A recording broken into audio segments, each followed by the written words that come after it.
Hey everybody, welcome back to Truth from the Coop. The title of today's message is Only God's Righteousness Will Do. The text for today's message is found in Matthew chapter 5 verse 20.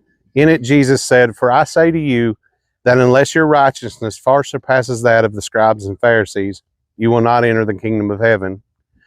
So what did Jesus mean by the righteousness of the scribes and Pharisees?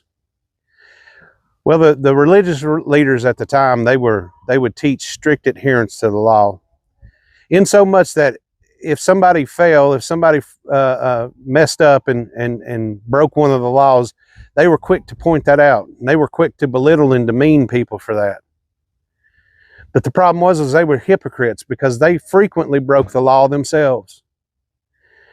And I've met so many people like this throughout my life where they were ready to point out everybody else's fault. They were ready to point out everybody else's sin, but they neglected to look at their own. They neglected to deal with their own heart and their own salvation. They only looked at their neighbor's sin.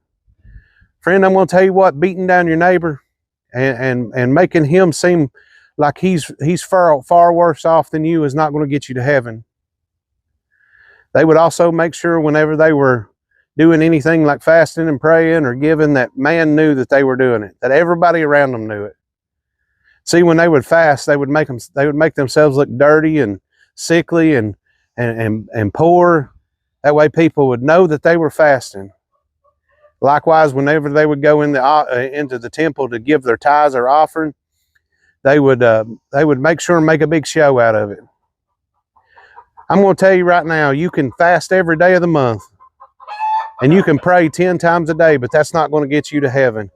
You can give every dollar amount that you got in your bank account, and that's not going to get you to heaven.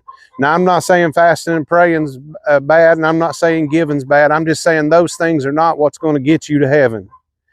And it's definitely not going to get you to heaven if you're doing those things so that man can see you do them.